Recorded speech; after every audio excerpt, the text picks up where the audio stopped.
So today's video is all about how do I off-road, which is the vehicle that I've been using for off-road slash overlanding. Doing this intensive research and actually implementing it to something of my use, I can say one thing that you don't need a fancy car, you don't need a fancy equipment to actually go overlanding or build your own camper as well. All you need is a little bit of a creativity, and you need to be imaginative, and you need to find the right people for it.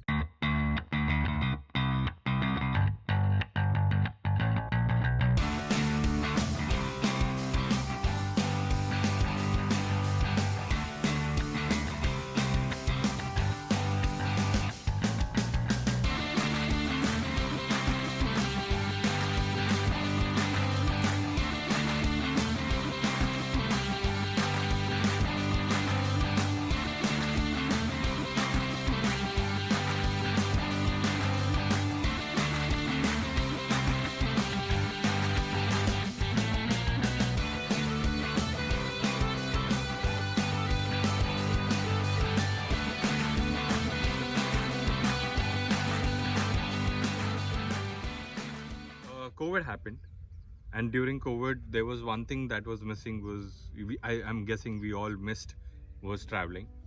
And even though when the restrictions reduced, we all wanted to get out, but then there was just one apprehension that where do we stay, because we just simply can't trust the hotels. So I have been a big fan of cars. I have been following your Top Gear, your Grand Tour, and to be honest, I really love the ingenuity of Richard Hammond, because I know he'll figure out a way, even if he gets stuck in the worst situation ever. So I've been inspired by those people, and that actually led me to follow my passion, explore in this realm of what exactly is overlanding. So overlanding as a concept was not new to me. I have been following overlanding for quite some time, over more than 2 years.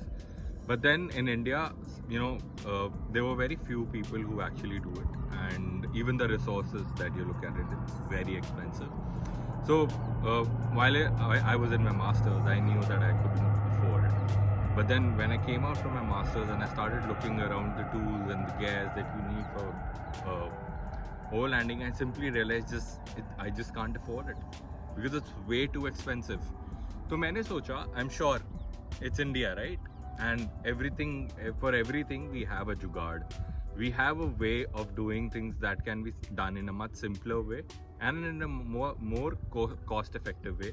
Yeah, it might not look professional, but then I'm sure you'll be able to do the task, and you'll be able to have all the fun with it.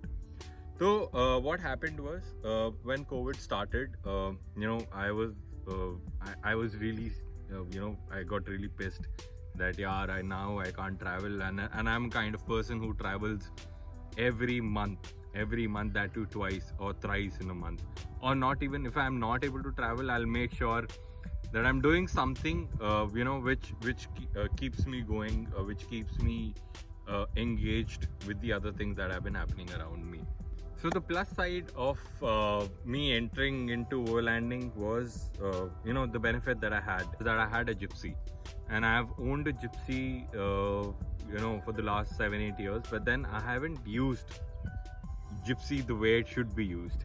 I haven't abused it. I haven't taken to places where there are no roads, or even to mountains, so to say, because it was not in that condition. So when you buy a Gypsy, you don't buy it, you have to make it. So that's what I started doing when the whole country was in lockdown. Luckily, there were few shops, there were few people who actually their shops were open, and they helped me through this entire process. So my research started from the initial research, when I actually knew that okay, this is what you have to do. So when you want to do something, then you start looking at things from a different lens altogether. And that's when I started YouTubing. I started my research in terms of what all things do you require, where do you get it from, or if you can't get it from, what do you do to solve that issue. So what we did was also my father helped me design everything. He told me whether this will work or not. So he was this constant so to say a guide which helped, which took me through the entire process. So the everyday schedule would be like, throughout the night I will research, and I'll come up with an idea. Okay, fine, Dad, if we can't buy a rooftop tent because it's way too expensive, why don't we make some, and this is how we are going to do it. And then he will come back to me with solutions that I don't think this would work, I think you need to figure out a way around this. So he was always giving me a constructive feedback, and always guiding me through the entire process, whether it's going to work, and which was really helpful for me to complete, or so to say the complete project that I built over the last 3 months. If you can find the right people who can bring your ideas into reality, that's it, your task is done. All you have to do is sit with them, make things the way you like it, or the way you want it, and I'm sure everything would be fine. So trust me, I have done a lot of, I'll not call it off-roading, but then I've been to different places in the last vehicle that I owned, which was a WagonR, and recently it gave up on me, so then I knew that I had to fix the other car, and that's how I'm going to travel now. And trust me, in India you don't require a 4x4 until and unless you are actually looking for places that can take you to a different level altogether, or it can take you totally offbeat of these places. You can, these are the places which are accessible by your normal 4x2. People drive Alto in Spiti. So I'm sure if you have if you don't have a 4x4, you don't need to buy one. You can totally convert your current car into an overlander or a camper. So what do I use is a Gypsy. I haven't made any modifications to the engine or anything. All I've done recently, that too recent, it's as recent as last week, I've changed the tires. I've changed it to Yokohama 205/70 R15. The reason I didn't want to go to R215/70, where it's a lot of Gypsy owners use it, is because I didn't want to use a tire which is not recommended by OEM. I feel it's a little harsh on the axles, and since I'm not into very hardcore off-roading, for me the whole task is to go anywhere and camp over there and sleep and have a good time, have a bonfire or relax with my dog. So that's why I wanted to stick to what the company recommends, and I didn't go for a mud terrain. I went for all terrain because mostly you're driving on the roads, and I feel mud terrain gets a little difficult for you to drive on the road, according to, it's totally my opinion. So the things that I made, the things that I included in the overlanding was a rooftop tent. I have a side tarp where you can just sit under it and relax for a while. I also carry my cooking gear. Then I have a tent with an extra tent if I'm traveling with more than 2 people. So what I'm going to do is I'm going to take you through all of this. I'm going to tell you how did I do it. And let me tell you, all of these things happened under 35k, including the accessories that I bought, including the rooftop tent that I built. So all of these things came under 35, excluding the tires. I'm not going to include that because it's totally up to you. So I'm going to take you through each and everything the way I did it. I'll tell you a very comprehensive detail that went into it, and how you can do it for your car as well. And let's with my rooftop tent, I am not going to open the tent, but I'm going to show you the platform that I built, what was the whole idea about it, and what all things that actually went into. With the carrier that I made, it's made of steel, then powder coated.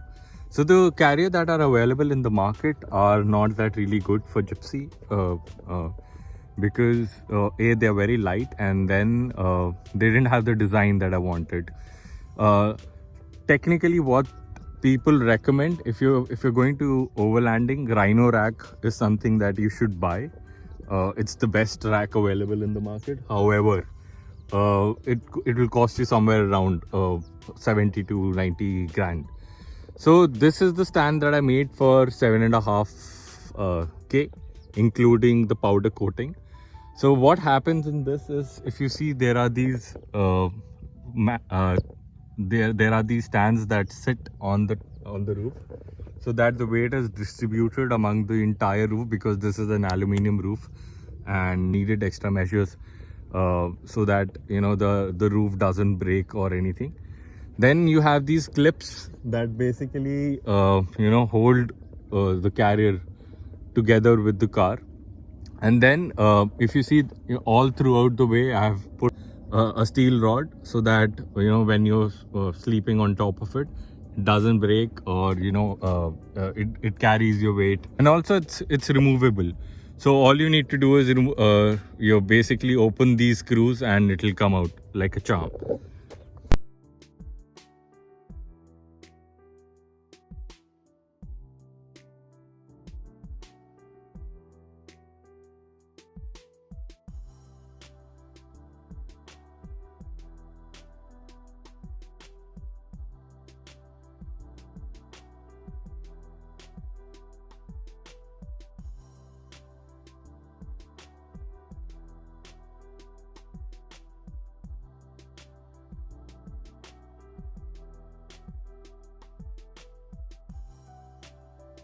This is what it looks like. So what happens is it becomes like a platform where you can sleep. If you want to sit, you can just chill over there. And what I do on top of it is I bought a Decathlon 2% tent, which opens from both the ends, so you can just pitch your tent and place right on top of it. And then I tie the threads to the car. I'll show you a picture of how it actually looks. So this is a pretty basic telescopic ladder. The length of it is 8.5 feet. However, there are different sizes available for this. You get one for 12 feet as well, and one for 6 feet as well. It costs you around somewhere around 3,000 to 4,000 rupees. I've got this from Indie Tradition from Amazon, and I thought this is something which is actually required. So this is how it opens. So easily 2 people can sleep on top of the car. I usually, since I travel with my dog, so me and my dog sleeps on top of it. So the wood that I've used for this is basically your waterproof wood. I'm not sure if you can see that. If you want, I can share the link of the wood as well. This costed me somewhere around 4,000 as well. And I've put steel bars all along the way. I'm so sorry, it's a little dirty because I haven't put the cover for a while now. So what happens is this, if you want to basically jump on top of this will protect you from falling. And this is a pretty basic handle that you get in the car. For me to pitch a tent, open the rooftop plank and everything takes me around 6 to 7 minutes, not more than that. But I'm sure a rooftop tent, the standard one that comes in the market, is basically takes totally about 2 to 3 minutes, and it takes the same amount to even pack it as well. This will take you a little more than that, but I believe since you're coming for camping, you're not in a hurry to go for a meeting, and you can totally afford that extra minutes. And when it's not even 1/3 of what the actual tent costs, a rooftop tent, I totally believe that anyone can put it on their car as well. And trust me, it's very easy. If you want specific design for your cars, what you can do is you can send me the measurements of your car. I can help you design it for your car as well. And trust me, it can be put on any car, any sort of a car. So this is my little side awning sort of a tent that I got it from Decathlon. It's called Tarp, which is around 2,000 rupees. But then this has been a little bit of a disappointment because it doesn't open up the way they told me that it'll work. So what I'm going to do for this is I'm going to buy these 2 more of these awning poles from Amazon. It's around $3,000, and this should open. So it should cover somewhere around where the bag is kept. Right now, what I've done is I've folded it into half so that it stays stable. Otherwise, it falls here and there. So for my cooking gear, I keep it very simple. I've been using this cylinder that I got from the market. So the reason I use a cooking cylinder rather than using a cooking stove, which is from Hans and Coleman, I find it very cost effective. You can easily carry 4 to 5 kgs in it. I got it for like let's $800, including gas. And it's very easily, you can refill it from almost anywhere, wherever you are going. Whereas if you talk about cooking stove, the butane cylinder that you get, you have to buy every time you're going outside, and they are pretty expensive. It was expensive for me. Also, if you ask me that, if you want to compare between Hans and Coleman, I would recommend that you go with Hans, because Hans is LPG compatible. Coleman is not. You'll have to buy a lot of butane gas cylinders for Coleman, which is not, it takes a lot of time for you to ship it, as well as it's costly. For Hans, you can use those LPG canisters whenever you're traveling. But I still find cylinder to be way more effective and functional as compared to the cooking stove. I have also bought a cooking utensil pack for 4 from Amazon, from Decathlon. I'll share the picture of that as well.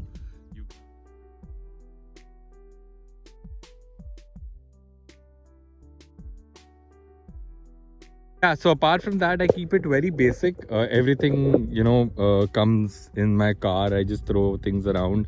I have few boxes where I put my cooking of food. I have this camping chair. The next on agenda that I wish to buy for overlanding would be these tarp poles for sure, because that will keep the tarp, it'll give more surface area to cover, and it will be much more stable as compared to what it is right now. Coming to the car, if I have to invest my money next, I'll probably go for a new drive shaft, because I believe that's very important, and I've been abusing it a little. The tires are doing beautifully. I love these tires. They have been wonderful on road, off road. My drive has actually become much more comfortable than the previous ones. Apart from that, I don't think I've added anything more to it. Also because I wanted to keep it simple. I didn't want to complicate the entire process of camping. And yeah, this is what it is. If you want, if you need any help for building all these things for your car, you have any doubts in terms of which product to buy, because there are several on the market, and I'm sure everyone has a different choice for the kind of things that they want. But then if you want my opinion, please reach out to me. I have attached my email ID in the bio, and yeah, that's it. So what I'm going to do over here now, I'm going to chill for some time. So there's my dog. She's chilling. Her name is Tara. So yeah, I'm going to chill as well for some time. Let's see. I brought my laptop. I'll think whether I have to watch something or just relax for some time. All right, see you guys.